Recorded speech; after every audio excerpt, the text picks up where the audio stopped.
Welcome to Stuff They Didn't Teach Me in Sunday School.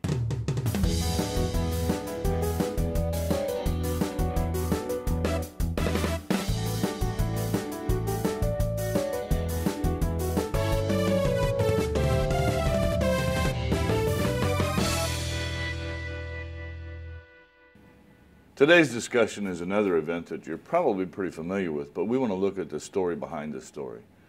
You know about the giving of the Ten Commandments, and that's usually what we focus on when we focus on Sinai. But did you know that the rest of the book of Exodus, all of Leviticus, and about the first 10 or 11 chapters of Numbers all happen at Sinai? And the people spend about a year and a half in that location. What happens at Sinai is more than just the giving of the law that we usually associate with that mountain.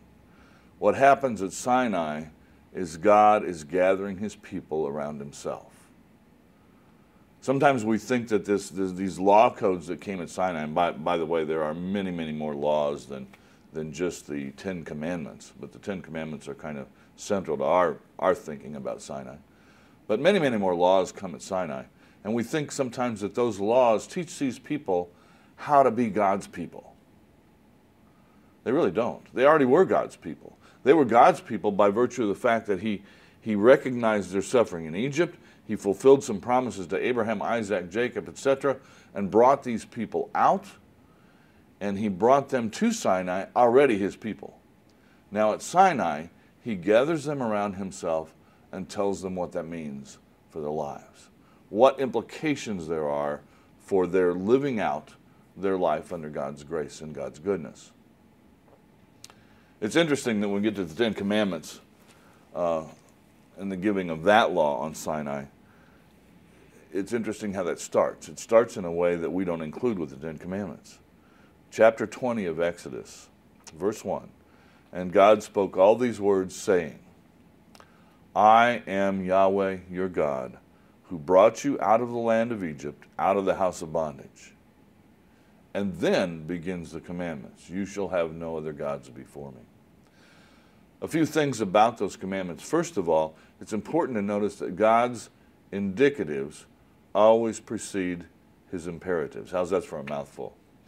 Basically what it means is God always tells you what he's already done for you before he tells you how he expects you to respond. And that's exactly what's happening in the Ten Commandments. God said, I'm the Lord your God. I'm Yahweh your God who brought you out of Egypt. Now, here's how you live. The second factor here is that those Ten Commandments are nowhere in the Old Testament called Ten Commandments. In Hebrew, they're called the Ten Davar, or the 10 things, or the 10 words. And in fact, in Hebrew, they're not written like commands. They're written like statements of fact.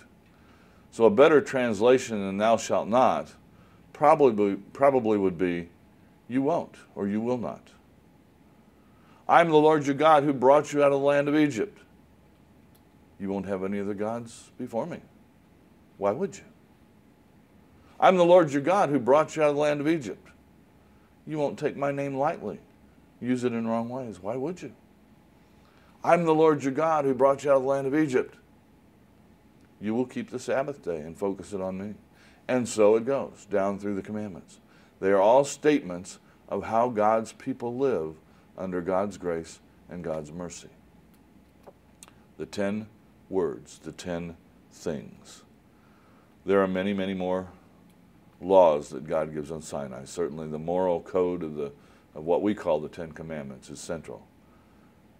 But put them in perspective. They teach us not how to become God's people. They teach us how to reflect that we already are God's people.